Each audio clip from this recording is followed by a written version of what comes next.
ladies and gentlemen, welcome to Anime Watch Club, a bi-weekly group discussion and review where the host of the What You Say Anime podcast nominate and vote on shows either we haven't seen or shows that hopefully to a great discussion. On today's episode, wait a minute, this is an Oshinoko pals of the 2017 of the What You Say Anime will be reviewing the 2017 anime Scum Wish. We got a lot to dive into today, so let's quick introduction. We got Jay Miles, and starting off the discussion is the new men's basketball coach of the Hawaii Rainbow Warriors, Mr. Patty Mills himself. Pat, take it away. What's this reference? Patty Mills is now the head coach of the men's Hawaiian basketball team. They're called that's the Rainbow right. Warriors. They're called the Rainbow Warriors. Okay. That's why I was confused. I totally blanked on that. And I am Patty Mills. It's Patty Mills back with you. Another episode of Anime Watch Club where, we reviewed Scum's Wish, a show from the winter 2017 season done by Studio Lurch, sourced from a manga with genres of drama, romance, love polygon, school, and a seinen demographic. There is mild nudity as well, so R-rated. Good old Scum's Wish. Yeah, let's get off with our first impressions. Miles, why don't you start us off, and would you recommend the show as well? Sure. So this is so stupid. I nominated this show to punish Kat, who couldn't make it. Because Kat hates this show. Anyways, I was pretty impressed by the first 3 episodes of this. I thought it was pretty fun. I think that the characters it's interesting because in shows like this and like anime in general, you generally never get like a pile of like truly, I don't know, like bad people is too much, but like incredibly messy and not put together and dysfunctional humans. And we got that in this. And that was fun to watch for a while. Would I recommend this? I think I'm going to take my no recommendation in an angle that no one else who might be doing no will do. And I'll have to get into it later because it's not based on the first 3 episodes, which I enjoyed. But I think the show sort of falls off over time a bit, so I'm cheating a little bit here, but I think I would say generally no. Though there will be people who really like this, but I think you'll know who you are. And instead of being like, I want to, I'm doing the opposite of what I do. No, but also you'll know if you will, as opposed to yes, if you won't. Yeah. Well, I'd recommend it to people who like Scum's Wish. Yeah, there you go. Right. Like, yeah. Sweet. Well, Jay, what about you? My camera cleared up just in time. All right. So, first 3 episodes of this show, I was like, oh, wow, these people are all like scum. Who would have thought? The title was accurate. They're all being scummy. And this teacher is a psychopath. Those were basically my first impressions. This is a character who I think that she will... I'm sorry to harp on her in particular, but I think that the character of Akane in particular is somebody that will very much like make or break someone's experience with this show if they are willing to like, because some people will just see how she acts and be so disgusted by it that they're like, I don't want to see a character do this for 12 episodes. And they're probably valid. But me, however, I was like, God forbid a girl have fun. I would recommend this show. There is so much trash that happens in this. The character designs are fantastic because it's, artwork by Mingo, who same person who did Oshinoko. So like you're gonna have great character designs and that sort of thing. I think if you're somebody who likes melodrama, like Degrassi or something like that, like if you watch Degrassi and you just wanted it to be like more fucked up, but also like way more in depth with the characterization, then I think that this is something for you.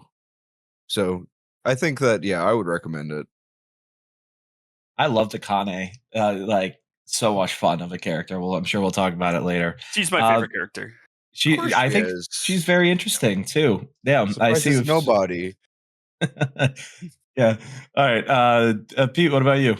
So coming into this show, the only real person in like our community that has stressed Scum's Wish is AM. I've known AM since he's about 14 years old. So I was saying, hey, this 14-year-old really likes this show, which means I'm probably not going to like this show. So I came into it thinking, like, I had all the notions in my head that, like, this show's going to suck. Like, I'm not going to like it at all. And then I watched the first episode. And AM was right the entire time. a show that he has in, or I guess the manga specifically, is in his top 10. And I thought that was ludicrous. And then after watching the show a little bit, I was like, no, I think I get it. I think what this show does in the first couple of episodes compared to other shows is really establish the cast as real people. And they're not tropes. They're not playing characters in a play. To me, they felt like real, genuine human beings, which is something different from something like Domestic Girlfriend, something different from like White Album 2, where I have issues with the characters in that show. Scum's Wish wiped away everything from those shows that I hated and cemented this as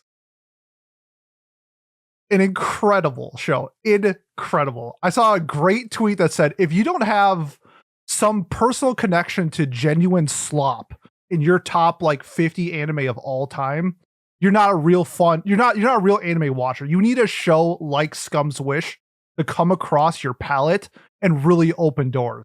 I love this show. I would absolutely recommend it to, since AM, I'm using AM as the pedestal from who I got recommended to the first time. If you're above 14, watch this show. I think the experience is all over the place and you can get a lot out of it. So 2 thumbs up for me. I will be talking a lot of positivity about Scum's Wish. Don't watch it in your living room in front of your parents or anything. Well, luckily I'm a grown-ass man and I don't live with my parents. If you're 14, I'm saying. I was like, what? No. All right. Wait, Pete, you're grown? In some areas. Talk about his feet. All right. I have huge feet. Big man, tall man. Baby hands, though. My hands are baby small. I'm sorry to hear that. That's all right. Babies have really tiny hands. Yeah. All right. And yeah. Have you guys gotten sick of romance anime consisting of nothing but innocent teenagers blushing like tomatoes at the mere thought of holding hands? Sorry, I was referencing our Mal review game. Yes, you were. And the review that I read for our game. I guess that's a minor spoiler. But if you're listening to this, I'd hope you'd listen to that by now. But yeah, this is Scum's Wish. I found myself very frustrated with this show. I don't know if I would recommend it. I vehemently disagree with Pete that this show does, but I don't disagree in the sense that this show has well-written characters, because I do think they are well-written and they're interesting. I think these characters are the exact same as the White Album and Domestic Girlfriend characters in terms of how they're presented and how they are done. I also think that this show gives resolution to these characters that I don't really know if they earn, I guess. Like I don't feel like it fully fleshes out. Yeah, like Pete said, this drags you down. This is sloppy. It's melodramatic. I didn't feel like there was a lot of resolution by the end, and I'm not going to specify anything around that to avoid spoilers, and we'll get into it later. But so I found myself being more frustrated with the show than I was excited by it. But I do think a lot of the compliments other people have paid is completely fair to it. Like, again, the characters are like, their arcs are interesting and their dynamics are interesting. I think they are designed really well as well. I think they do look great. They are. It didn't even like connect in my head, but I do remember sitting there being like, oh, these guys look like Oshinoko characters. And it's like, there you go. You mean the movie that looks exactly like Aqua? Yeah. They even always do the eye thing that they do. Yes. It's like the exactly. So I was enjoying it on that front for sure. I don't think there was anything like inherently wrong with the show. I just found myself getting more frustrated with it than I was enjoying it. Not the whole time though. I really did it. I enjoyed it enough that it was an easy watch. So I would not recommend this unless you specifically came out of Domestic Girlfriend or White Album 2 or some other sort of melodrama, with just needing something else and not wanting to read the manga for it. Otherwise, though, I really wouldn't recommend it. So I guess I kind of pulled the miles there. But I'm in the same boat where I don't think that an average anime fan is going to want to watch this. It gets very... I was watching this in the living room and Ashley's like, is this like softcore porn? Like, what is this? I was like, a little bit. Not really, though. I don't know. What, like, maybe embrace debate. Isn't softcore porn a little more hardcore than this? I don't know. I really don't. Yes, you can see genitals in softcore porn. There's just no penetration. The In case more anyone wanted to know Miles. the specifics. Thanks, Miles. Thanks, Miles. So there's an answer to my question. So I'll have to tell Ashley afterwards. No, I wasn't watching softcore porn on our 98-inch living room This TV. didn't even have Keep titties in it. mentioning the 98-inch TV. Yeah, well, that's how I like pay it off. Like every time I mention it, I send like Get a another nickel. $3,000 to TCL. Yeah, there you go. No, it's not that much. It was really nice. Great deal. Love it. And everyone should have one, I think. But yeah, all right. I guess that's our first impressions. I think we had 2.5 no's and 1.5 yeses, I guess, if that breaks out correctly. And then let's do spoilers going forward. So yeah, it's decently spoiler heavy, I would say. Yeah, but you've been warned. Let's get started right away. Miles, did you want to do a little quick synopsis, or are you let's not ready? do our synopsis. We follow two main characters, Hanabi and Mugi. They have something in common. They are both in love with someone, and they know for a fact that it cannot be reciprocated for various reasons. Mostly that it's their teachers. So Mugi is in love with the music teacher at the school, Akane, who used to be his tutor, maybe back when she was in college or whatever. And then Hanabi is in love with Mr. Kanai, who is her homeroom teacher and is also a childhood friend from the past who she grew up with. They're like, what if we just do stuff together to ignore the fact that our love is unrequited instead of dealing with it in any sort of healthy and normal way? And that is what kicks off Scum's Wish as more and more unrequited love people get piled onto this sandwich. now I'm hungry. Yeah. So that's the premise. That's how it goes. We have people who know that their relationships are who they're chasing after. It will never work out. And they're trying to deal with that because they don't want to admit it to themselves. So they try some other coping mechanisms. And it goes, okay. Do we have a first talking point we would like to discuss for this show? Pete, I know you were excited to talk about this. Oh, yeah. Yeah. So we'll put this in quotation marks. The messy aspect of this show. I think we've seen it. We've done Domestic Girlfriend. I think we can kind of all agree the show is a little messy. Scum's Wish, I think, does something similar in this vein, where, at least in anime terms, we don't see the level of like sexual intimacy contact like we do in Scum's Wish. That's why we're gonna be referencing. I feel like we're gonna be referencing Domestic Girlfriend a lot because there's not many shows like in this category that we have it. So I had issues with Domestic Girlfriend and how it handled sort of like its messiness. Like an example would be in that show, they kiss in school. Like they just like hide behind like a barrier or whatever, and then they kiss the teacher and the student. And to me, that's like messy. I feel like Scum's Wish kind of makes it less messy by giving us a lot more context to what's going on in this, like their sexual like desires and actions that they take to it. So I want to get your guys' thoughts on how you felt that they managed some of the messiness of the show. Would you mind giving a specific example, like in contrast to the Domestic Girlfriend? Sure, actually a great example. So there's a scene in the show that I think is great, is when Mugi confronts Akane in school, and he does like the exact opposite of the main character in Domestic Girlfriend. He makes sure the lights are off, the door is shut and locked before like proceeding with anything that would be like ground for termination for the teacher. And I think like that is something where it's adding a level to it where it made it seem more real to me than Domestic Girlfriend. Yeah, I know it's preposterous, but it's like the show is at least trying to incorporate like a real life scenario and things people would do to hide the secrets. It's not just as in the open as something like Domestic Girlfriend was. I have stuff, but if people have other things, I can go, because I don't know. One of the issues I have with this show is that, I don't know if this is a hot take or not, it's really not that messy. It's not a messy show. And it should be. It should be a messy show. It's trying to be a messy show. But as time progresses in this show, it just can't help but clean up after itself. And that's not what a messy show does. That's not what Domestic Girlfriend does. You know, the people in Domestic Girlfriend are horny and messy. They don't think about the consequences, right? These people do. And you know who thinks about consequences? Fucking cowards. I was gonna say losers. I was wondering where you're going with that. Yeah. And you know who cleans up after themselves? The same types of people. And that's why, yeah, these people make a mess, but they clean up. You're using the restaurant next or whatever. That's not a thing that people use after someone else, but say it was, it would look pretty much in ship shape.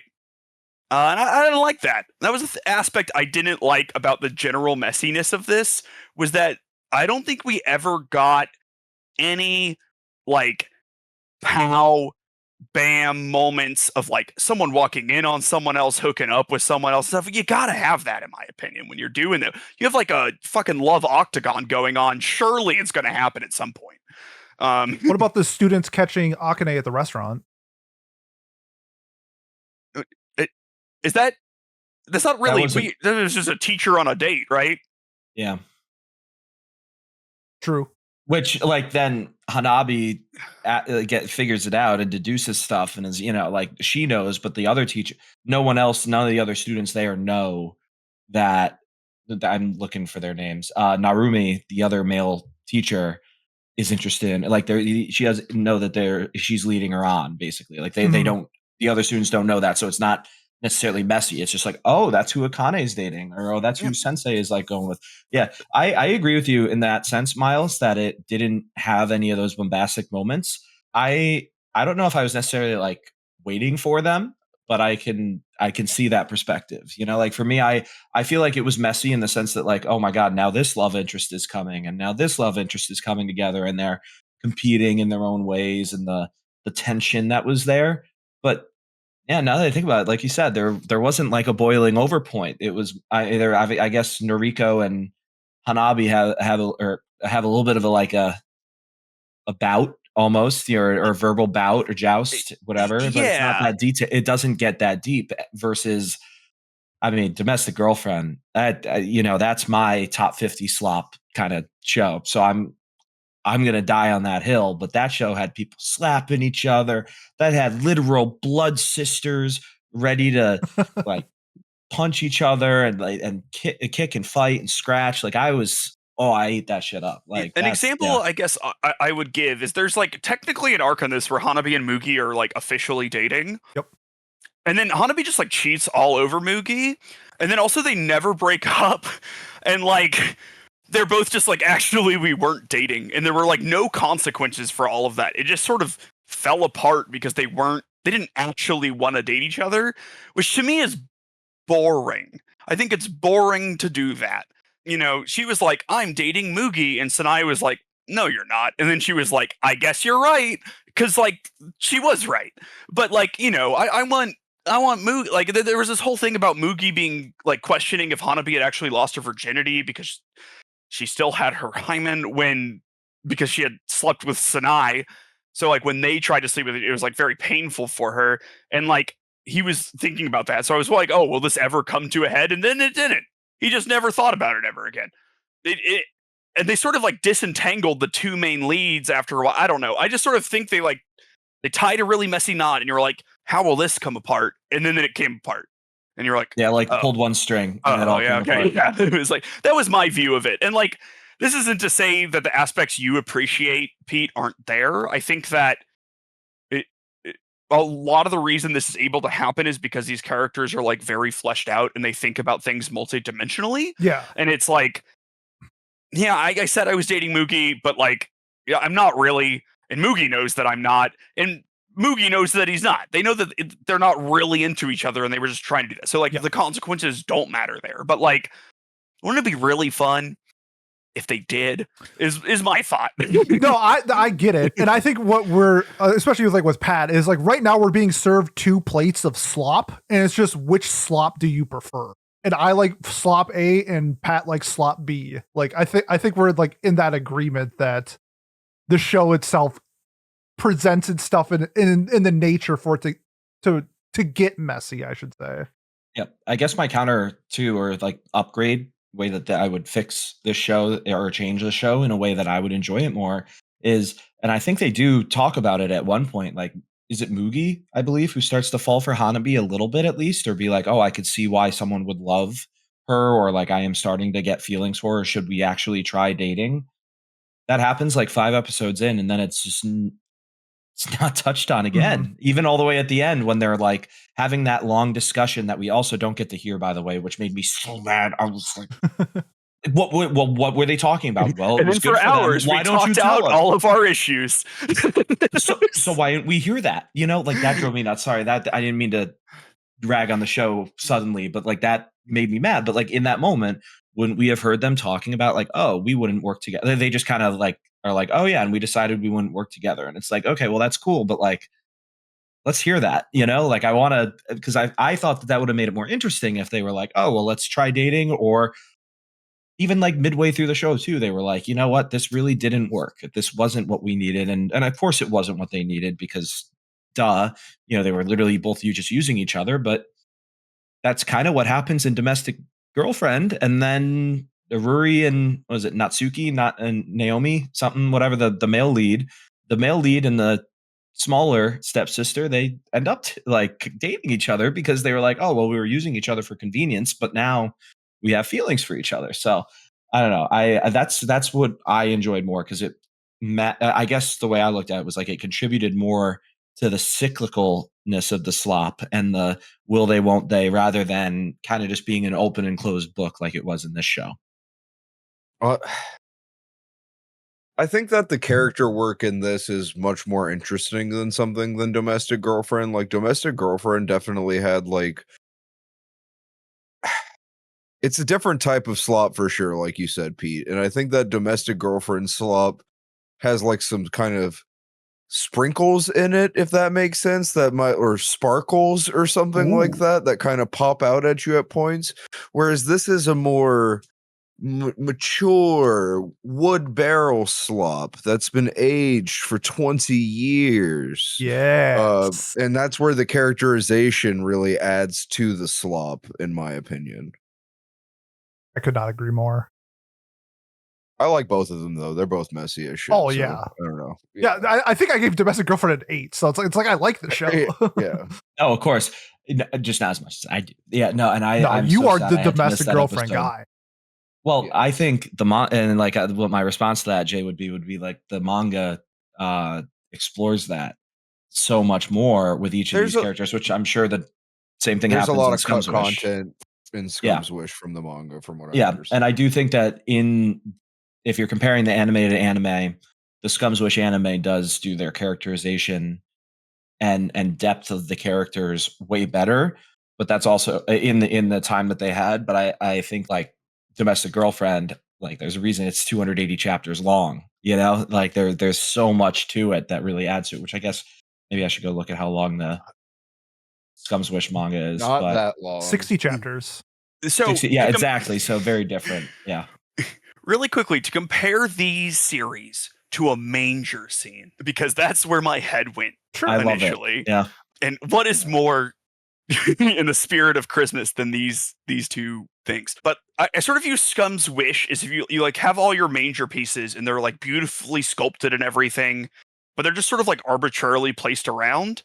And then like Domestic Girlfriend, you have like more crudely, you know, done. Like your Mary and your Joseph are more crude. They're not as good. You know, you don't get the full feel and gravitas of all of it, but the scenes are set up in a better way. I guess that's like how I would view it. You really get the manger scene, like of the interconnectivity of it, whereas you get more about the personal death, but like less about the connectivity of it all in Scum's Wish. Because I do think things happen that they just sort of drop in Scum's Wish, like plot points and threads and all of that, which I found mildly frustrating.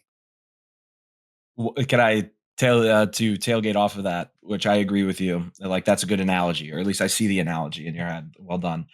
Like that Atsuya guy, the Sanae, or the cousin, the lesbian's cousin, that's kind of just dropped and not even really explored that much. That was like the main. That's the main one that jumps out to me. I mean, even Noriko, I'm kind of unless I just missed it completely.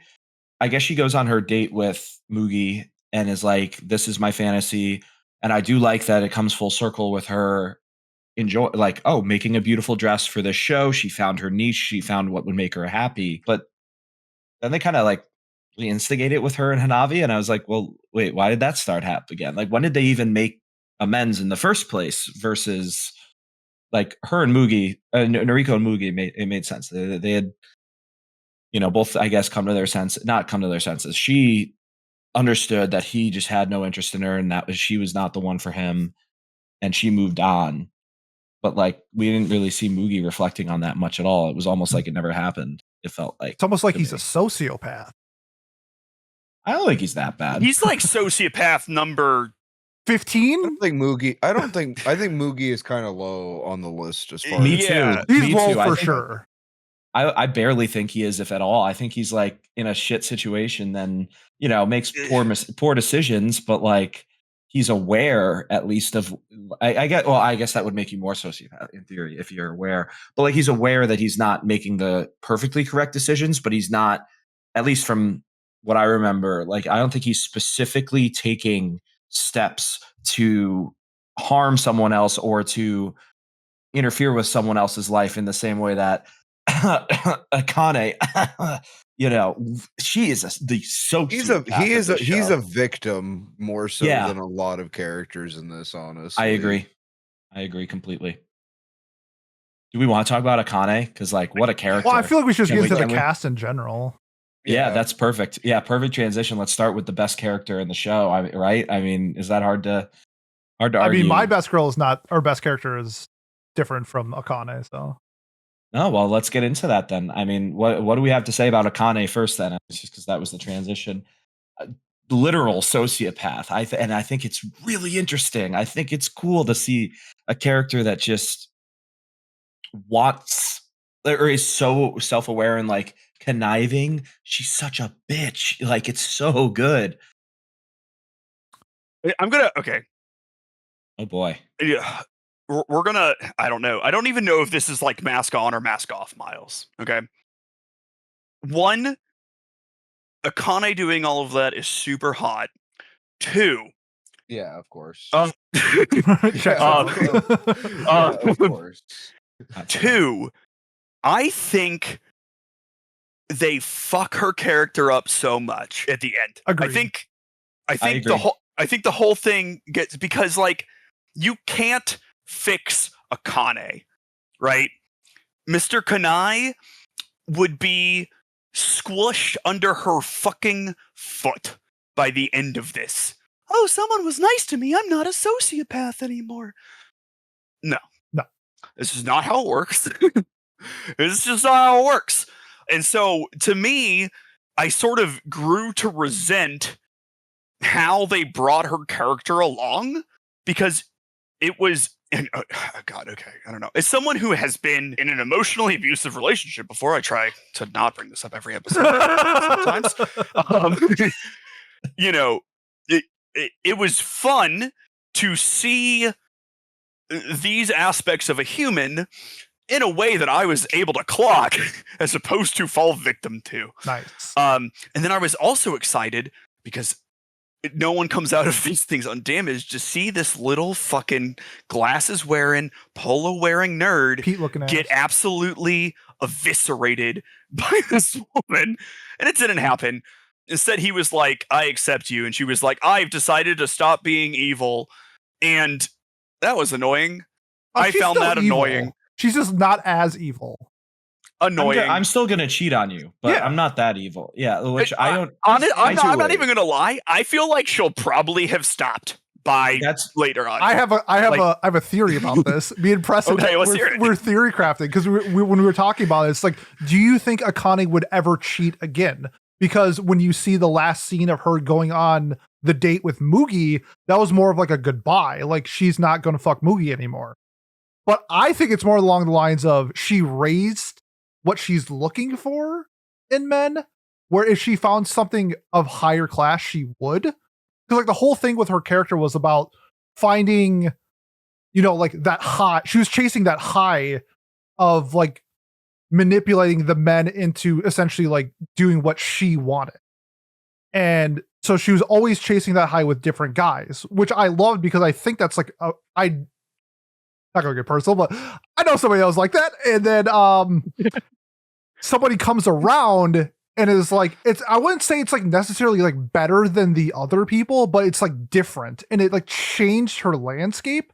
And so, because like people just change with like these experiences. So like, I think that like in the long term, if she found somebody like Kanae, she would probably cheat again, because I still like that high chasing like never goes away.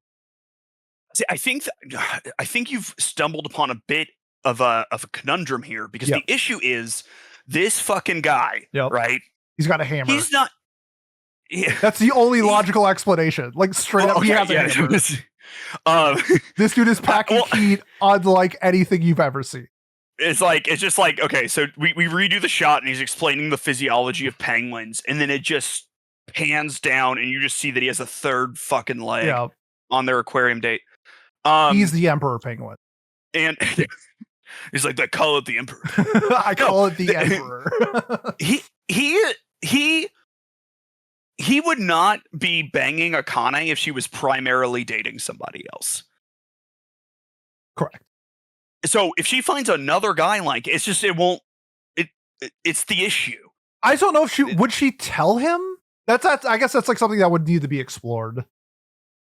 Yeah, I feel like we didn't get enough there. Yeah, that's how I felt the ending too. They were like, oh, she says to his face after he proposes to her, I will cheat again, or I will cheat on you. And he says, I don't care, which he's the ultimate I can fix her character. Like, also, then frankly, it's not cheating.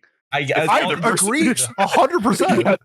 She's saying this is an open marriage, whether you like it or not. I mean, as long as you're not like pressuring the person into it, Pat, right? Like as long as Mr. Kanae here is actually 100% fucking fine with it, just because he's the coolest dude ever, you know, and he's like, I love you despite the fact that you're a sociopath. And mind you, she's not a sociopath because she's cheating on him or anything. She's a sociopath because she specifically wants to cheat on people in order to hurt other people, so that she feels better than them. That's the thing. And is doing it, because for fun, like not out of the pleasure of, oh, I got to fuck Kate Upton, like great. No, that's not at all what it was. It wasn't that kind of cheating, which of course I guess you could argue like, oh no, not all cheating's like that. That's not, or all cheating is like that. It's not about the literal sexual pleasure gain, whatever you want to say. Power move for sure. There's always some of that going on, but no, sure, like you said, she is specifically like. She doesn't even care about the sex. She doesn't care about the intimacy at all. She's looking for the attention. She's looking to cure her. I believe she described it as like just never-ending boredom. Yeah.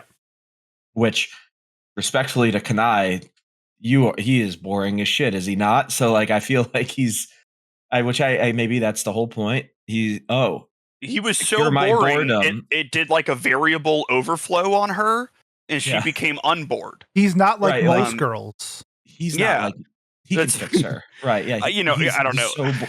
Sorry. He's so boring that he's not boring to her, which because he's not like he's not like every other guy, Oh my god, we really are getting on. For context here, she only ended up with him because she wanted a high school girl to be jealous of her. Yeah, she's insane. I love her. I fucked your teacher. That was an amazing scene. That went crazy. That went crazy. Yeah. Absolute cinema. Oh my god. And I just feel like they dropped that at the end to make her like palatable, and I don't want her to be palatable. I want her to be awful. And I want her to make everyone around her worse. Yep. Because that is what those people do. You either cut them out of your life or you get drugged down to the mud to their level. You do not fix them. Some therapist who gets paid a bunch of money fixes them. I was gonna say, I think it was like they wanted a Disney ending with her, and I don't think it meshed with her character. And I think because like I do have, as much as I fucking love this show, I have qualms with her character and the cousin. And I do think, I don't know, like if she slept with Mugi at the end, I would maybe feel a little bit more complete with her character. Like it showed that like she never actually changed, type of thing. And so, yeah. Or if we saw like after the fact too, though, that she was being faithful, like, you know, like we, Or and she like winked or maybe- something. right, whatever, like something along those lines that just showed us whether there was an actual answer to whether she would act, like, was she lying when she said she would cheat again or not? Like, that's literally like what I was so frustrated by. It was like there was no clear answer, which shockingly I'm frustrated by. Like no No clear answer. way. But no, but like, you know, like this kind of ties into it, but I like her character, and this goes a little bit broader before we focus back in on the characters. The way that the show ends with the jumping around to like 2 years ago, 4 months ago, like that, was anyone else kind of, again, I did not like how this show ended. I think similarly what Miles said, like I was frustrated by the flashbacks kind of overlapping because I was like, those were all what- flash forwards. They were all like, so it went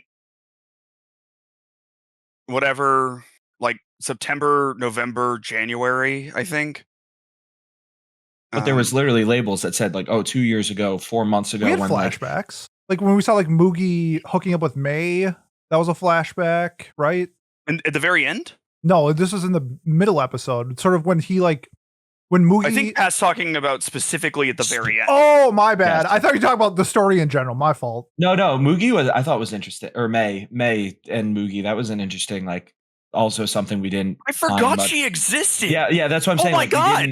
we didn't get even more on that. It just kind of like fizzled out and did nothing with it. But no, it's specifically in the final episode. I believe it is the final episode, at least, when it's all coming together. The crazy knot is getting unraveled perfectly. I like they flash back to when the students are throwing like a congratulations party for the two teachers getting married. And I can't remember if that was before or after another flashback. Yeah, But they were right next to each other, and they were like, I was like, wait, so how does this? And then they flash back forward to the current time, like when she wakes up, realizes he was also sleeping there, you know, in that storage room. And then she goes back to that storage room at a different time, and then she flashes back again to that time. Like, I was just so like, what's going on here? I don't know if I just completely missed one specific thing or got lost, but yeah, I don't know. Jay, can you help me unravel this at all? There's a like not sequel, but epilogue manga called Scum's Wish Decor that goes through like the next like 5 years of everybody's lives, from what I understand. I was doing a little bit of reading on that.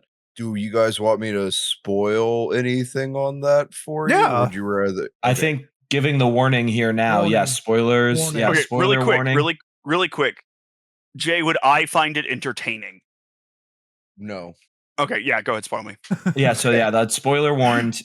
Next 30 seconds. Let's hear it. Yep. Okay, so basically, Scum's Wish Decor. The teachers are still married. They're happily married, even, but she is still doing her affairs. She actually, but she does claim she's being picky about them. I would Okay. Let's so go. honorable. Let's so go. venerable of her, you know? But then it gets revealed later on that turns out she's never actually cheated on Narumi. I read a manga that was exactly like what you just read. Yeah. Oh you my just accidentally read Scum Wish Decor. No, it's Yeah. it's a terrible manga, but it's about essentially like this. But then the twist at the end was she never actually cheated on her boyfriend once. It just made it seem like it. I was like, that was fucking terrible. That is so funny from this aspect where I feel she's like, oh, someone's going to review this manga and they'll be like, I've changed too much and they don't like me anymore. Yeah, I'm totally still cheating on him. I didn't get fixed like immediately. Yeah. Okay, I did. Keep going, Jay. Moogie is a fucking loser. He's got no ambitions. He doesn't have any place to live. He just couch surfs, basically. Or he sleeps with random women and stays with them until they kick him out. He feels super alone, but he tries to get a part-time job so he can get over Hanabi. But then they meet at a concert and they end up deciding to give it one more try, and it basically ends on saying, is it going to work out? Nobody knows. Oh my- But they're going to give it a shot. You know what they say, fifth time's the charm. Well, the anime Oh, lives in my and lives in my head. Sanae meets a random fucking lesbian college professor, and they end up together. Thank God. Professor, Good. of course. Thank of course, Professor. God. We should God just be forbid. happy it's not a guy. I was Pat. so pissed at the end of this show where like the cousin shows up and she like plays with her hair. I'm like, don't do that. Don't do that. You are a lesbian. Like, stay being a lesbian. Don't fuck your cousin. The cousin is really low in my ranks as far as things go. He's my Like, worst bro, character. That is He your just- cousin. he doesn't and she do is gay. anything. What is wrong with you? Yeah, Pete hates bi people. So She has okay, to be lesbian. there's No, like I'm a kidding, thing in the obviously. show where like he gets sick, and I thought that he was faking it so that way they could get like alone time, but he was like actually sick. I was like, what was the point of that? I thought that scene was dumb. Yeah, Can I say about Sanae or Sanae? How Sanae. whatever. Achan. Sanae. Sorry, my bad. I hate her character so much. I find Not this month. I find Pat. I'm sorry. It's frustrating that so many LGBTQ plus representations in these shows aren't well written, and it's I maybe not well written, but like I find her incredibly frustrating because she sexually assaults Hanabi, trying to convince her that she's lesbian or awaken her lesbianism. I don't or think that's however you'd sexual want to phrase that. assault. She forcefully kisses her. It was kind of sus. She- It was she literally- sus, but it's not. Sexual assault is like a whole other level than like being pushy and going for it. She forced her. Okay, fine. Sanae forced herself on Hanabi, hoping to change. I don't think that's what Her- happened. Okay, I don't know if I would frame it that way. Yeah, but- she didn't like force. She just like went on top of her while they were sleeping. Like, it's not. Kissed her. I don't think it's sexual assault. I think it's really bad to phrase it as sexual assault when it's not. I can agree with that too. I agree with that, but I can't fathom. Like I'm confused. Like she is she. If like Hanabi like pushed her away and she like kept going, that would be different. She But said- she like, I don't know. I thought she was a little pushy, and she shot her shot, and then Hanabi went for it a little bit. Especially As when Miles Hanabi would started say. crying, she stopped. Because okay, There's so this material is there. my thoughts on it. Where if you want to present somebody's character like this, how do you do it then? Because I think how it's presented in the show is like the right amount of it's too much. Like I agree that what she did was forceful. It put I think and she's aware of Hanabi's position, but I think if you wanted to present that in the show, I think this was a really good and healthy way to present that because sensitive subjects like this are hard. They're hard to touch because everybody's experiences are different and they react to it differently. I felt that this was tame enough to get the point across of what they were trying to present to the characters, and it didn't cross a line where it's not redo of a healer. It's not stuff like that. I think it towed the line really well with the boundaries it wanted to push. Because it's tough. Pushing boundaries is tough. Fair enough. I think she could have asked for consent or been like, "I want to kiss you. Can I kiss you? Like can I try to do these things Yeah. with you? Like, Well- can we engage in this?" And then, So, like imperfect teenagers. Sorry to talk over you, but no, like, you're I guess, good. like I think part of the point of that is showing that like love and sexuality and your first time they can be messy. and Yeah, it's showing, like, exactly. a wide spectrum of that. I don't necessarily like. I do understand where you're coming from. Don't get me wrong, but yeah, I think I'm closer. Like I'm in between you two, but I would say I'm closer to Pete, where like it's not comfy at all, but I wouldn't put it into like because anime is also not subtle about that sort of thing when it's happening, right? And I feel media in general, but especially anime, like hell, even if you look at like Mingo's other works like Oshi no Ko, like there's very explicit like sexual violence or themes of sexual Exploitation. violence, that exploitation, violence towards women, that sort of thing. It's not Mingo's not a subtle artist as we can see just by literally everything else in this series. So I don't think you're like wrong for feeling the way that you do, Pat, but I'd lean more towards where Pete's. Can I talk about my favorite character? Yeah. Okay. Sure. So my favorite character in the entire series was Moka. And I don't know how much or how many other people like really liked her character, but I was like fully entranced by Moka. I loved everything that she presented. I love this idea of chasing a Prince Charming. I love the idea of her making bounds and making her ways to get to the thing that she wants. And then when she actually experiences it, she realizes that this was not what she wanted. And I think that's like a great example of just like going through a relationship. And her relationship and some of the other, actually a lot of relationships remind me of like my high school relationships where like, I don't know how many, if any of you guys had like high school girlfriends or like sweethearts or whatever, but to get like a little personal, like I dated my high school sweetheart for 7 years. Like I thought I was going to marry my high school sweetheart. Like that was always in my head. And then when it didn't happen, like you get a sense of like your world is crumbling. But then after like a week, you realize like this might have been like the best thing for me.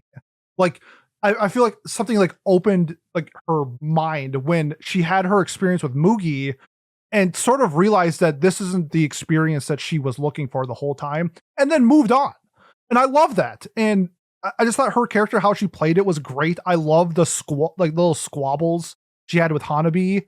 Like that was very like high school drama. Like I like him more than you. You should break up with him type of thing. I just thought her character was great. Like something about her was just like her actions to me felt the most like well established. And then from point A to the conclusion was just great. So I want to give a shout out to my favorite character, Moka. I really enjoyed her, Pete, though she is another example of where I would have loved the show to be messy, because Moka sort of dips her toe in the messy pool and is like, this isn't the pool that I want to be in, right? Yep. And what I want to happen is for Moka to dip her toe in the messy pool, and then she goes, this isn't the pool I want to be in, and then the pool of messy Loch Ness monster grabs her leg and drags her down and is like, you cannot escape Me too. the messy pool. Did you know where I wanted to go? Where? I want her to date Hanabi. I think Moka and Hanabi should have dated. For my Kimi to Doke fans, it's Sawako and that other girl from season 1. The same thing. They should be endgame. You're being nicer to her than I was, because like I had been messaging you that when Hanabi was cheating on Mugi, I wanted Mugi to find out, get jealous, and then sleep with Moka to get revenge. Even though he didn't really care about her. So, I don't think he cared. Well, to make Hanabi jealous more so than have Moka, like I just don't think like him being an awful person. Yeah. Well, that is another issue with this. No one ever cared that anything happened, but you know, they're all so sad that nothing matters. Correct. I liked with Moka. I do like the arc in the way that, like you said, she doesn't fully dip into it and realizes and learns from herself. I just wish we saw it more, like, because it felt like she would have those spats with Hanabi and then kept having them even after she had already decided that she was good without her Prince Charming or without Mugi, right? And then she kind of vanishes for that middle part of the show, or middle late part of the show, and then shows back up at the end like, oh, I am healed. Well, not me. It's over. She's over it. Emphasis, but yeah, like, oh, I have found what my goal is, or what I use with my time. And I'm getting some friends. People are so blown away by me that they want to be friends with me. Blah blah blah. Like that's good. I would have liked to have seen the progress, which I think is similar to something they do with Sanae. Is she's like, oh, I'm going to give you space, and then they give each other space, and then she's just gone, and then she comes back at the end and is like, I'm better. There we go. Oh, I cut my hair. I'm better. So I was kind of. It is an anime. I know. But like, again, like a lot of these characters like kind of fell out of the scope and then came back, and it's like, oh, they're good, by the way, which I guess that is very anime though. Like, again, they had done their parts or their roles in the story, right? So like, oh, I know you did, but like, it's also very anime to like fade out after you're done with your arc. Your arc. And then in the last episode, you get a little like cameo, like, hey, I'm still alive, like that kind of thing.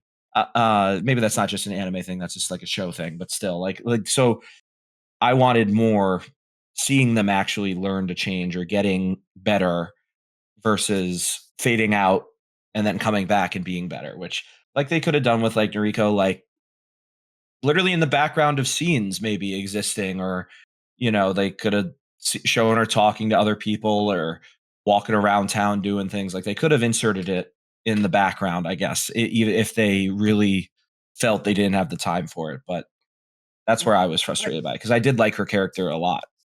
So, Jay, do you have any thoughts on this before I bounce off of Pete? You might want to actually read Scum's Wish to Core, because there's like you get like a decade of Moka's life after all this. Yeah, there's so some. I won't spoil for you what Okay.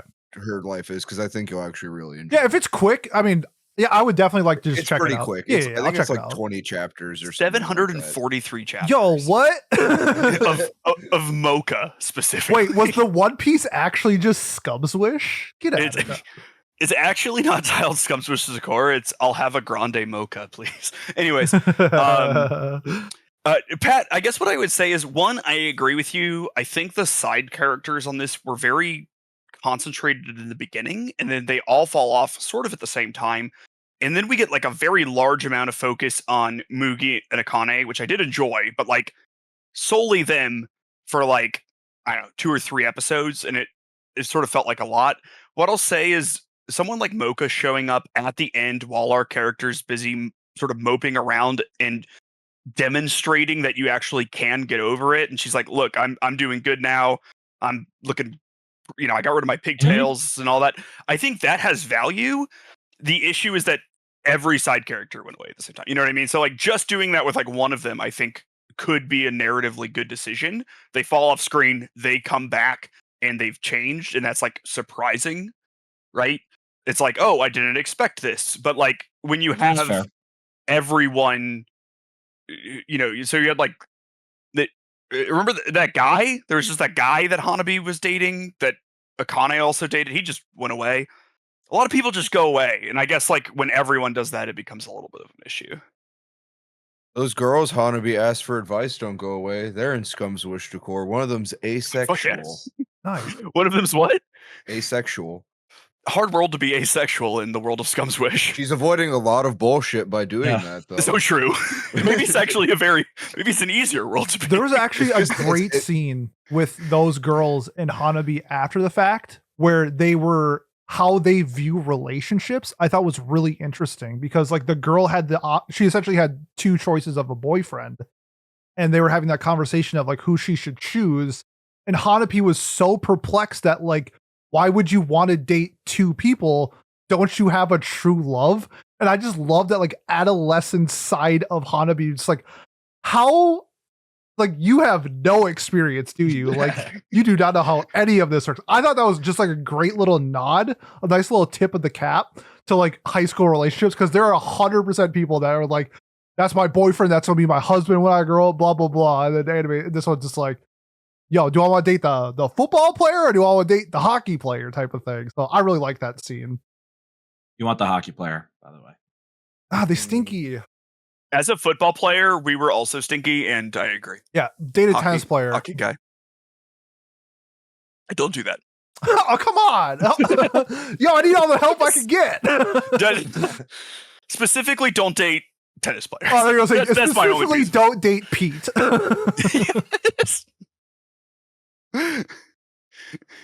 That was so mean. I know. So mean.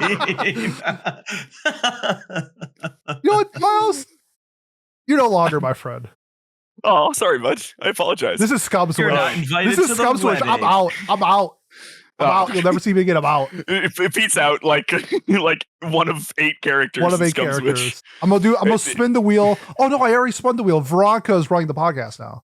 Okay. Congratulations, You'll show Veronica. up in your wedding tux at the finale of the What Do You Say anime, and then you'll just be like mean mugging me. You'll be all chiseled and shit, and I'll just be like, oh, I'm still miserable. Oh, Miles is just like, he's like Boogie. He's couch hopping. Yeah. God, my life's gonna take a turn. What happened, bro? Yeah. Oh God. Should we talk Oh, dude. about Hanabi and Kadai, or Hanabi's, I guess, like conflict or her scummy wish, as they might say, like the focal point of the show, of the plot, maybe. Love this. I know we're running on time pretty late, but we've had a good discussion so far, so I think we're good.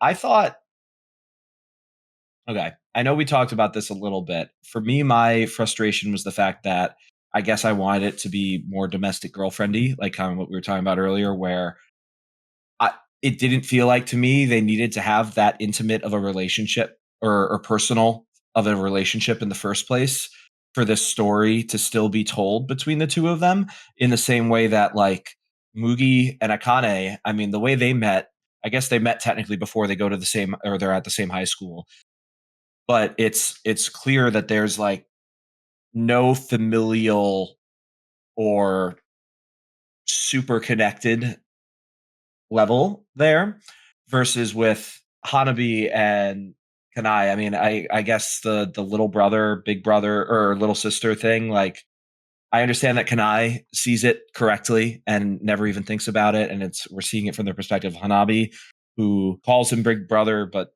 technically it's not, because Japanese is weird sometimes, or whatever. It's like if I say, "What's up, brother?" It's that. I guess I don't think it's that at all. I don't think either. I think it's more like hello senior, or hello senior. Yeah, well, older like male figure. Older senior, that. Yeah, like older male figure.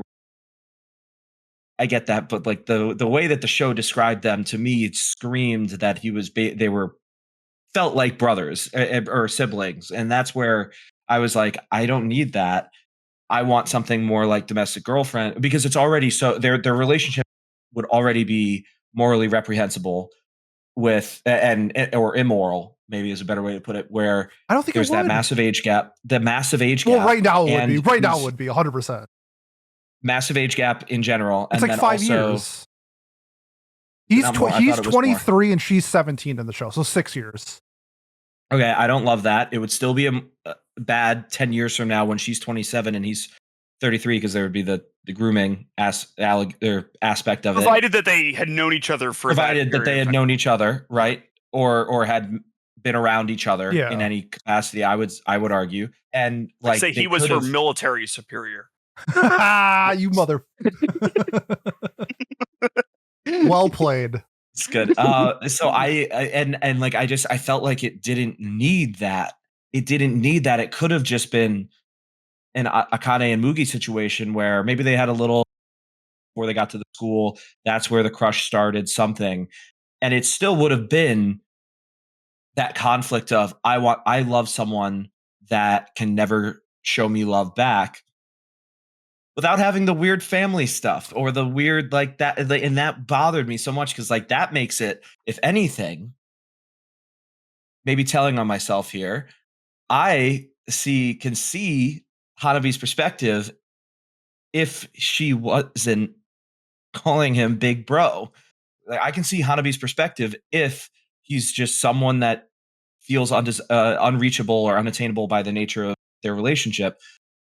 I don't see it from the perspective of what actually happens in the show at all. And I understand crush, but it's a crush that drags on for 12 episodes and is like the seminal point of the show. Yep. And the relationship. And I do not see how it could. I'm glad she gets over it. I'm glad she learns by the end, but it was very, very frustrating in the moment for me, because I was just like, there's a totally different way that it could be done. Okay, so normally when we have like these, we can see like perspectives and stuff like this, and this was something that when you brought it up, like I was like, I 100% disagree with, and it's for the fact that we have context to Hanabi's past backstory along with Kanai, and the reason why Hanabi is so fond of the teacher is because she grew up with no father figure, no male influence in her life. She is surrounded by negativity, like.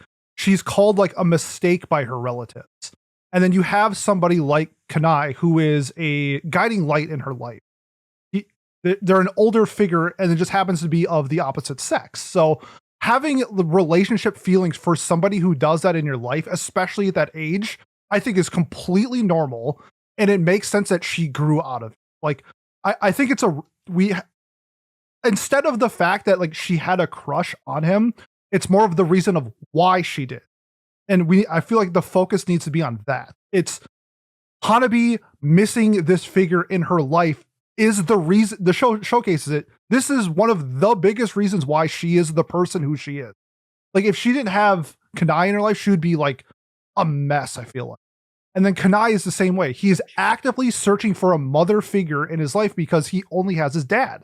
Like, we have references to where he can't eat dinner because he doesn't know how to cook and his dad doesn't know how to cook. So he goes over to their house and they share a meal together. And it's something that he is searching for. He's not searching for a little sister. He was searching for a mom.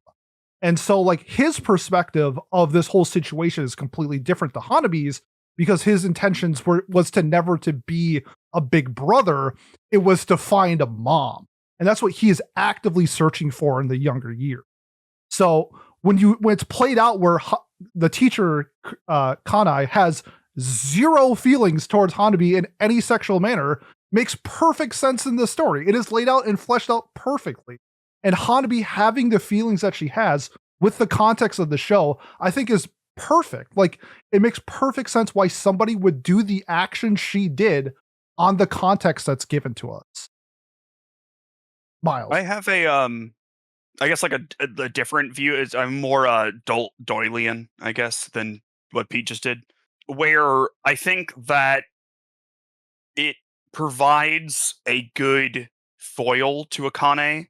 Kanae does, where one, it would make so Hanabi it was harder for her to get over the crush like one might normally because he ends up being a teacher in her school. And I think that's sort of important for why they had prior relationships, because if she had a crush on the older boy in the neighborhood and then the older boy went to college and then she never saw him again, it would presumably be easier to do. And then you have him acting as like a foil to Akane, where she's just like, yeah, I'll bang that teenager. And she's like, I'll do it because it will hurt multiple people. That's very funny. I think this is funny. Whereas he is like, God forbid a girl have fun. yeah, you know what? Two. Where Kanae has the right view of it. He knows he's too old. He knows that the relationship doesn't really permit that, but he also offers like empathy and understanding of why she might feel like that based on how it happened. So at some point I can generally see where you're like, oh, that this like went on too long, but this concept going on is sort of the plot of the show. It's about like unrequited love festering and going forward, like at the longer it goes. And so it can't be something so immediate because otherwise you have a different show, so. Yeah, I guess so. I just really hung up on that, like the familial thing, like what I think makes it like so clear what the answer is versus they just, I mean, I don't know. They didn't live together, right? If they were the same age, it would be fine. no, but like blood is Jake thicker. and Claire from Degrassi all over again. Yes. Like blood of the covenant, thicker than Not water of the really. womb, like that kind of thing. Like that's the way I looked at it, was found family in a way. So it's like, like that. Kayla's That's my where found family. I found her, and then we got married, and now we're family. Okay. You got me. Like okay, well I found right. Yeah. No, but I guess that was just my point. Was that it's like I got felt you. like it just felt like, oh well, I didn't need it. It would have still been a questionable decision or a tangible understanding why she still had that crush for me, and versus I just can't get why she would in this scenario. But again, I guess that's why I'm not. I guess I Japanese agree. teenage I think girl. you just sort of accept that she does because it's the premise. Right. Yeah. No, of course, and that's why I complain about it to you guys because I Fair enough. didn't like that aspect of it. So there we go. We got there. Again, I over text. Maybe we weren't communicating clearly either. But yeah, I guess that. Wait, did we've Jay been want to say going for a anything on while. this? No, I was Cool. enjoying the popcorn. No, fair enough. All right. Yeah, I think we do need to move on to closing thoughts. That we're running a bit long here. Sorry, folks. But yeah, No, we're Miles, why don't good. you give us give us your final thoughts and your final score so that we can find where we put this show in our Yeah, list of watchable shows. The show, is one thing I will say that the show is it's watchable. There was another show that I described as such recently. I can't remember what it was. I didn't. Oh, it was High School of the Dead. Where it was a watchable show. Like I wanted to watch more for better or worse. This is something that I feel less extreme about, but nonetheless, a show that the best thing I would say about it is probably that it is watchable. I think that the characters are good and interesting. I know that is what Pete is probably going to praise the most. I think that where it fell short for me was the way that the characters bounced off each other just wasn't always satisfying, except for in a few cases. Or it was always satisfying, but then things would bounce off and just never show back. I'm not quite. It's a complicated show. I don't know exactly, even after discussing it for an hour or whatever, how to put my words in there. I wish it was messier. I wish that Akane had either faced some sort of consequences or drug everyone down with her, as opposed to her being uplifted, which probably says something about me as a person. But that's not here or there. Nothing we didn't know already. Fair enough. As me explaining why episode 9 of Devilman is my favorite episode of anime. It's and so I think I was just sort of like looking for that. I think it tried to be messy and then went for a relatively cookie cutter ending, with like the only wrinkle being that Hanabi and Mugi didn't end up together. But like, oh god, that would have been beyond the pale. Like, it would have been too far. It would have been so unbelievable if they had ended up together. So I still view this as sort of the standard stock ending for this show. Though I could understand if someone didn't, because the main couple didn't end up together, and that's not always common. Anyways, I'm going to give this a 7. I had fun. I liked the characters. I think it just is sort of narratively flawed in a few places that ended up hurting it for me as it got towards its conclusion. Alrighty. Jay, what about you? Okay, so I think that this show was like pretty fun in a way, just because like I think watching this with a group of people, like even the way that we did, or just even watching it with like your partner or something, is really fun because you can see like people's reactions to just the like scummery that goes on in this. You know what I mean? Like, you can tell a lot. I think that you could use this as a litmus test for new weebs that you meet, where you talk to them about like, so how do you feel about Scum's Wish? Like, what characters were you vibing with? I think you can really learn a lot about somebody. I think that the show, for me, the highlights of it were, like I said before, the characterization was immensely well done. Sometimes to like the detriment of the plot, where you can really feel that they were in their bag so much, thinking about like how these characters think and feel and interact with each other, that, like Miles said, certain aspects of the plot just kind of show up and then leave. I'm not sure if it's a adaptation thing or if that's how it is in the manga as well, but alas, here we are. I think that the music of the show was pretty underrated, as well as like the voice acting, Really good. especially the dub. Like, they really did a good job with the dub. And maybe we sound like a broken record, because I feel like we've been doing a lot of pretty solid dubs recently, but I think that this is one where, if you're willing to like go pirate it, because that's the only way you can find the dub nowadays, go ahead and just go sail the seas for it. It's solid. But yeah, this show, if you're somebody who enjoys melodrama like Degrassi, but you want it turned up to like 11, then I think that you should definitely check it out. For me, yeah, this is like a 7. 7. Alrighty. Pete, what about you? All right, I've been waiting for this. So I was thinking about like writing something down, but I decided that I just want to just spitball.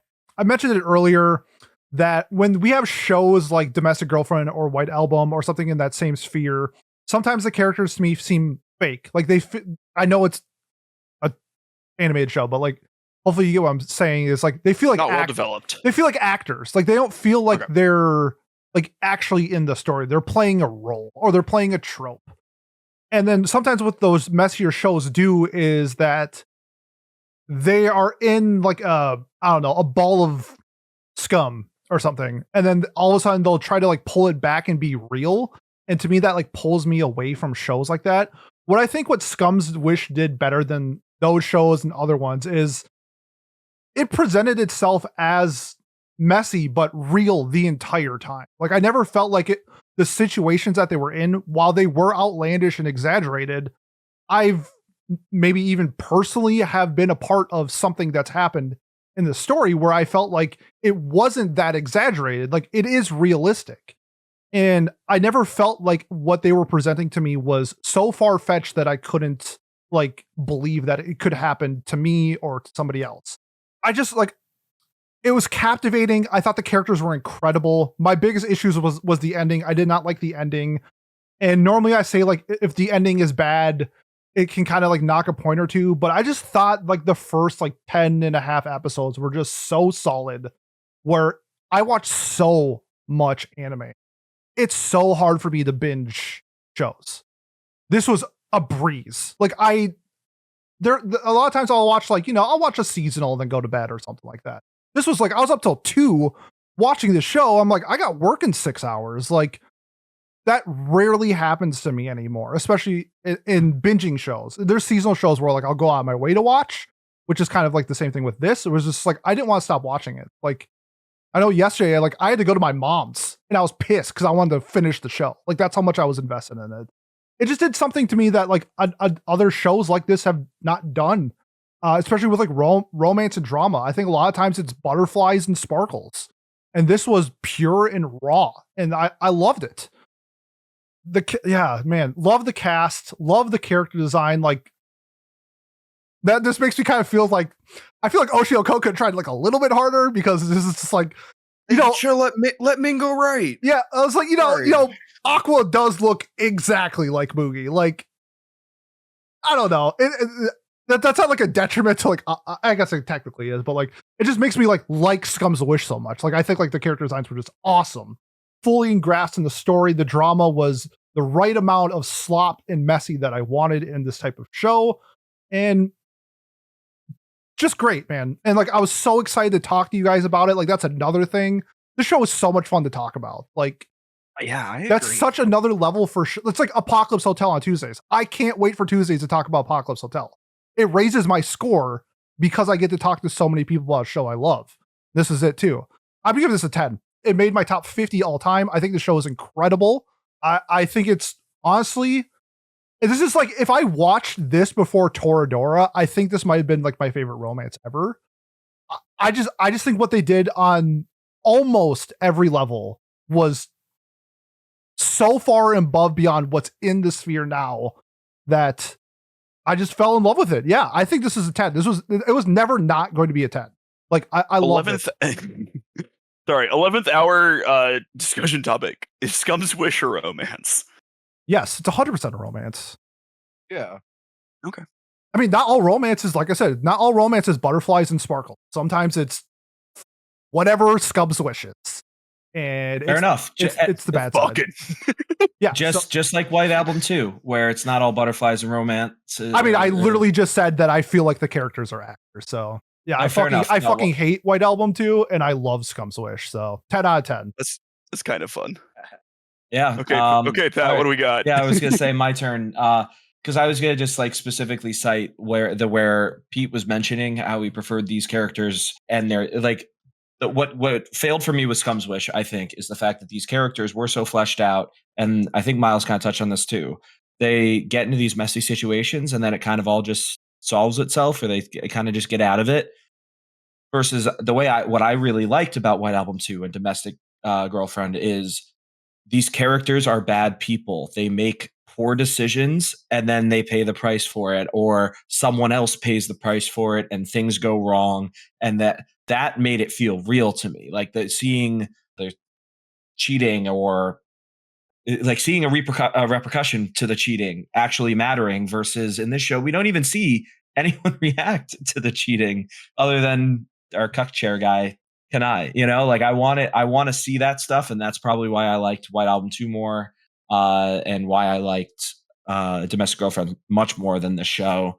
I think a lot of the other talking points in terms of its like that the positives are there, like character design. I agree about the music. The music was great. It was noticeable in a good way in the background. All that stuff was great. But I really was frustrated. I will say it was easy to watch, very easy to binge, like Pete was saying too. I binged the hell out of this, and it was not hard. I didn't want. I had a golf tee time, and I wanted to finish the show before I went golfing. I didn't do that, but I wanted to. So yeah, I am going to give this a 5. I think because I think it's perfectly fine. I was kind of somewhere between a 5 and a 6. But I don't know. I think the ending is very frustrating to me. I was very, very frustrated with it, and that was kind of where I was already in the 5 to 6 range, and I think that solidified it to me, where I was just not satisfied at all by the way the resolutions came to be. So with the 4 of us totaled together, we end up with a 7.25 rating, which is about 0.15 higher than the average of 7.09 on Mal. So yeah, good on us. We were pretty similar, I'd say, about as close as you can get with 4 people to 7.09. So very similar feel from us as the community. And Miles, you have what we're watching for our Pride Month episode. I sure do. We will be reading Scum's Wish. Yes, let's go. Yes. One thing I want to point really quickly out about our score is the range we had of 5 to 10 is indicative of what I have seen in the community, where people like Jay and I, who are like, I like the show, I had some issues, 7 out of 10, are actually kind of rare. But I've seen more of the sort of extremes of like, this is a 10, or you're a sociopath for thinking this is a 10. This is like a 5 or lower. And so I like that we did that. I think that is fun.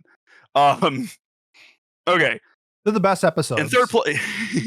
In third place, we had I Am in Love with the Villainous, earning its 2nd legacy point.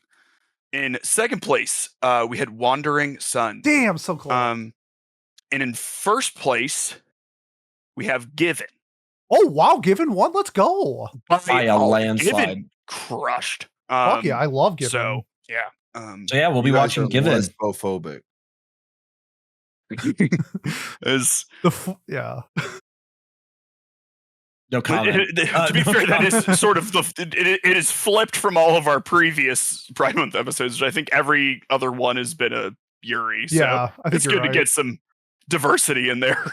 Yeah, there we go. Sweet. All right. Yeah. So we're watching Given. Not the movie, right? The show came first, I think, right? Yeah. Yes. Okay. Show. We're watching that show for June 30th. I guess it is going to come out. Not during Pride Month anymore, but hey, we sometimes forget dates, and we're terrible at it. It's our bit. How time works, exactly. But now we're going back to normal nominations. So yeah, only 4 of us today. So we got, in theory, a 25% chance to win on these nominations. That's not true for us. That's not how it works for me, at least. I think I'm more like 4%, but we're good. Miles, what have you got? Yeah. So Pete at the beginning of this episode had kindly sent me a list of the shows that were on our fan bracket. You can join the Discord in the link down below if you would like to participate in that. But I didn't see it, and I was like, God damn it, Pete, you didn't do that. How am I supposed to? But then I saw that you did. So I just picked something that I knew wouldn't be on there. It is a 3-episode OVA from 2004. It is called The Portrait of Petite Cosette. It is a horror psychological sort of avant-garde thing, and it's sort of been on my to watch list, but I also think it's something that would be fun to talk about, because I kind of think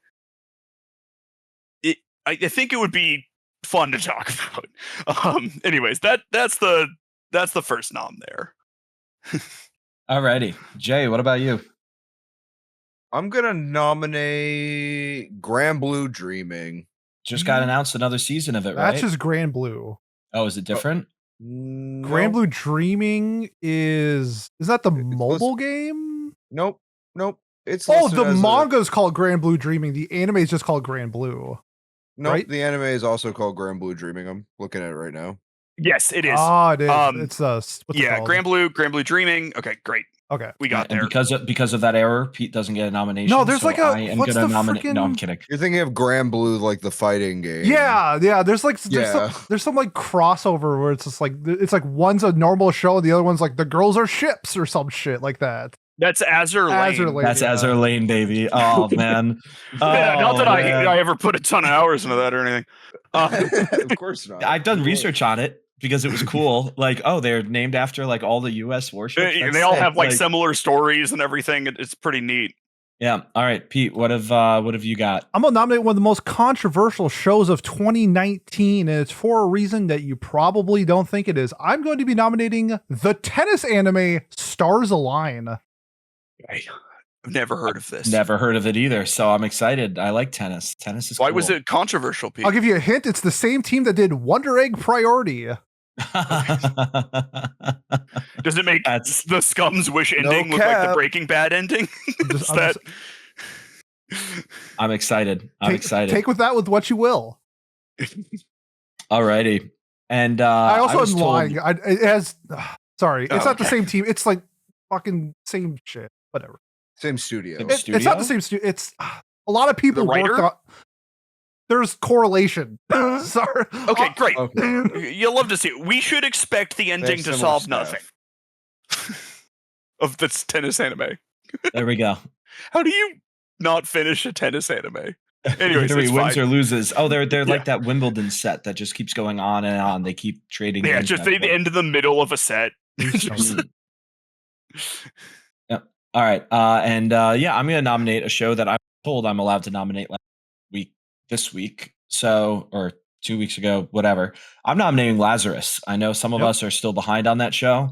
Some And of by us the time dropped we it. would be watching, we will be able to talk about it. So I'm super excited about it. I will watch it eventually on my own, but I would really love to talk about it because if someone dropped it and then picked it back up and then had to listen to me talk about how great it is. Man, I got some bad news for you. Yeah. You know, No, I when know it's half, gonna be shit, when but it'll be half the fun. Discord has dropped it. Yeah, no, that's usually a good sign.